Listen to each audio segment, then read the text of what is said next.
Comedy ಕಿಲಾಡಿಗಳ ಮುಖಾಂತರ ಕನ್ನಡದ ಜನರಿಗೆ ಪರಿಚಯವಾಗಿರ್ತಕ್ಕಂತಹ ಮನು ಮಡೇನವರು ಈಗ ಫಸ್ಟ್ ಟೈಮ್ ಭಟ್ಟರ ಗರಡಿಯಲ್ಲಿ ನಾಯಕ ನಟನಾಗಿ ಎಂಟ್ರಿ ಕೊಡ್ತಾ ಇದ್ದಾರೆ. ಮೊದಲ ಬಾರಿಗೆ ಮಾತಾಡ್ಸೋಣ ಅವ್ರನ್ನ. ಮನು, ಸಹಜವಾಗಿ ಅಂದರೆ ಒಂದು ಸಿನಿಮಾ ಕನಸು ಶುರುವಾಗಿರುತ್ತೆ, ಬಟ್ ಬೇರೆ ಬೇರೆ ಆಲೋಚನೆಗಳಿರುತ್ತೆ.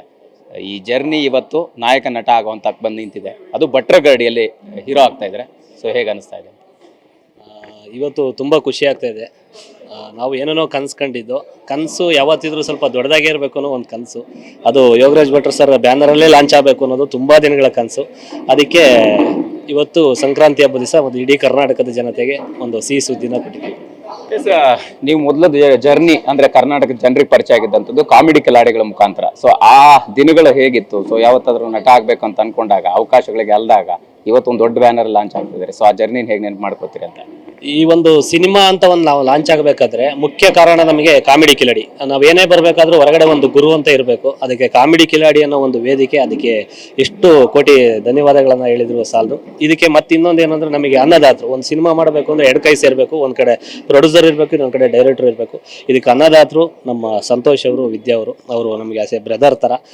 ತುಂಬ ದಿನಗಳಿಂದ ಒಂದು ಸಿನಿಮಾ ಮಾಡಬೇಕು ಅಂದ್ಕೊಂಡಿದ್ರು. ನಮ್ಮ ಹಾಸನದವರೇ, ನಮ್ಮ ಹಾಸನ ಹುಡುಗ ಬೆಳಿ ಏನಾದರೂ ಒಂದು ಮಾಡಬೇಕು ಅಂದರು. ಅದಕ್ಕೆ ನಮಗೆ ಒಂದು ದೊಡ್ಡ ಕನಸಿದ್ರದಿಂದ ಒಂದು ದೊಡ್ಡ ಬ್ಯಾನರಲ್ಲಿ ಲಾಂಚ್ ಆಗಬೇಕು ಅಂತ ನಮ್ಮ ಭಟ್ರು ಸರ್ ಹತ್ರ ಅವ್ರನ್ನ ಇಬ್ಬರು ಮೀಟ್ ಮಾಡಿಸಿ ಮಾತಾಡಿದಾಗ, ಆಯಿತು ಒಂದು ಒಳ್ಳೆ ಪ್ರತಿಭೆ ಒಂದು ಮಾಡೋಣ ಅಂತ ಇಬ್ಬರು ಕೈ ಜೋಡಿಸಿ ನನಗೆ ಒಂದು ಸಪೋರ್ಟ್ ಮಾಡಿದ್ದಾರೆ. ಸಹಜವಾಗಿ ಒಂದಿಷ್ಟು ನಿಮ್ಮ ಆಪ್ತರು ಹೇಳ್ತಾ ಇದ್ರು, ರೈತರ ಮನೆಯವರು, ರೈತ ಆಗಿ ಬಂದಂಥವ್ರು, ಅವರು ನಾಯಕ ಆಗ್ತಾರಂಥವ್ರು.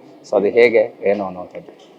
ರೈತರ ಮಕ್ಕಳು ಏನು ಬೇಕಾದರೂ ಮಾಡ್ಬೋದು ಅಂತ ಅವರು ಒಂದೇ ಲೈನಲ್ಲಿ ಹೇಳಿದ್ದು. ಅಂದರೆ ಈಗ ಯಾರೋ ಮೊನ್ನೆ ಸೋಷಿಯಲ್ ಮೀಡಿಯಾದಲ್ಲಿ ಹೇಳಿದ್ರಲ್ಲ, ಈ ರೈತರ ಮಕ್ಳು ಏನು ಜೀನ್ಸ್ ಪ್ಯಾಂಟ್ ಹಾಕ್ಬಾರ್ದ, ಸ್ಕ್ರೀನ್ ಟಚ್ ಮೊಬೈಲ್ ತಗೋಬಾರ್ದ, ಸಿನಿಮಾ ಮಾಡಬಾರ್ದ ಅಂತ ಇದ್ರಲ್ಲ, ಆಲ್ಮೋಸ್ಟ್ ಎಲ್ಲನೂ ಮಾಡ್ಬೋದು ಅನ್ನೋದು ಒಂದು ಲೈನಪ್ಪಲ್ಲಿ ನನ್ನ ಪ್ರೀತಿಯಿಂದ ಹೇಳಿದ್ದವರು.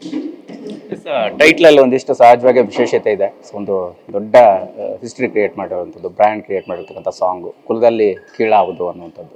ಸೊ ಅದೇ ಟೈಟ್ಲು ಯಾಕೆ? ಆ ಟೈಟ್ಲ್ ಮುಖಾಂತರ ಏನು ಹೇಳಕ್ಕೆ ಹೊರಟಿದ್ದೀರಿ? ನಿಮ್ಮ ಪಾತ್ರ ಎಷ್ಟು ವಿಶೇಷವಾಗಿರುತ್ತೆ ಅಂತ?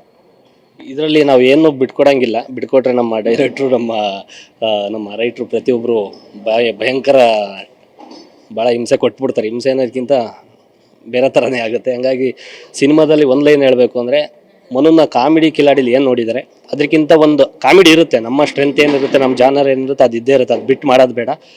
ಬೇರೆ ಅದು ಬಿಟ್ಟು ಏನಾದರೂ ಜನಕ್ಕೊಂದು ಸರ್ಪ್ರೈಸ್, ಮನು ವಾವ್ ಇದೂ ಮಾಡ್ಬೋದಾ ಅನ್ನೋ ರೀತಿಲಿ ಒಂದು ಏನೋ ಒಂದು ಮಾಡಿ ತೋರ್ಸೋಣ ಅಂತಿದೆ. ಅದನ್ನು ಎಲ್ಲೂ ಹೇಳಂಗಿಲ್ಲ. ಅದು ಥಿಯೇಟ್ರಿಗೆ ಬಂದಾಗಲೇ ಅದಾದ್ರೆ ಫಸ್ಟ್ ಲುಕ್ ನೋಡಿದ್ರೆ ಒಂದು ಮಾಸ್ ಎಲಿಮೆಂಟ್ಸ್ ಇರುವಂಥದ್ದು ಅಂತ ಒಂದು ಕುತೂಹಲ ಹುಟ್ಟಿಸಿದೆ. ಸೊ ಅಟ್ಲೀಸ್ಟ್ ಒಂದು ಹಿಂಟ್ ಕೊಡೋದಾದ್ರೆ ಏನು ಅಂತ? ಹಿಂಟ್ ಅಂದರೆ ಜನಗಳಿಗೆ ಇದನ್ನು ಮಾಡ್ತಾನ ಮನು ಅಂತ ಪ್ರೀತಿಯಿಂದ ಅಪ್ಕೋತಾರೆ ಈ ಸಿನಿಮಾನ ಅಂತ ನಾವು ಅನ್ಕೊಂಡಿದ್ವಿ. ಫೈನಲಿ ನಾಯಕ ಆಗ್ತಾ ಇದ್ದೀರಾ. ಈ ಸಂದರ್ಭಕ್ಕೆ ಏನು ಹೇಳಕ್ಕೆ ಇಷ್ಟಪಡ್ತಾರೆ? ಇಡೀ ಜರ್ನಿಲಿ ಒಂದಿಷ್ಟು ಸ್ಟ್ರಗಲ್ ಇರುತ್ತೆ, ಸಹಜವಾಗಿ ಆಲೋಚನೆಗಳಿರುತ್ತೆ. ಸೊ ಅದು ಈಗ ಈಡೇರೋ ಹಂತಕ್ಕೆ ಬಂದಿದೆ.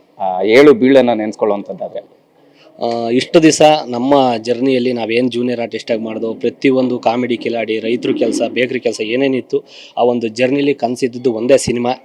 ಇವತ್ತು ಸಂಕ್ರಾಂತಿ ಹಬ್ಬದ ದಿವಸ ಒಂದು ಒಳ್ಳೆ ದಿನ ಕೂಡಿ ಬಂದಿದೆ. ಕಾಮಿಡಿ ಕಿಲಾಡಿಯಲ್ಲಿ ಹೆಂಗೆ ಜನ ನಮಗೆ ವೋಟ್ ಮಾಡಿ ಪ್ರತಿಯೊಂದು ರಿಯಾಲಿಟಿ ಶೋಲಿ ವಿನ್ ಮಾಡಿದ್ರಿ, ಅದು ಏನು ಸಪೋರ್ಟ್ ಮಾಡಿದ್ರಿ ಅದ್ರ ಅವತ್ತೇನು 100 ಪಟ್ಟು ಮಾಡಿದ್ರಿ, ಇವಾಗ 200 ಪಟ್ಟು ನಿಮ್ಮ ಸಪೋರ್ಟು ಕರ್ನಾಟಕ ಜನತೆ ಈ ಮಡೇನೂರು ಮನು ಮೇಲೆ ಇರಲಿ ಅಂತ ಕೇಳ್ಕೊತೀನಿ. Thank you. All the best Manu. ಒಳ್ಳೆ. Thank you sir. Thank you. ಇದಿಷ್ಟು ಮೊದಲ ಬಾರಿಗೆ ನಾಯಕ ನಟನಾಗಿ ಎಂಟ್ರಿ ಕೊಡ್ತಾ ಇರ್ತಕ್ಕಂತಹ ಮನು ಮಡೇನೂರ್ ಅವರ ಮಾತಾಗಿರ್ತಕ್ಕಂಥದ್ದು. ಕ್ಯಾಮರಾ ಪರ್ಸನ್ ಸುಶೀಲ್ ಕುಮಾರ್ ಜೊತೆ ಮಾಲ್ತೇಶ್ ಹೆಗ್ಗಿನ್, TV9 ಬೆಂಗಳೂರು.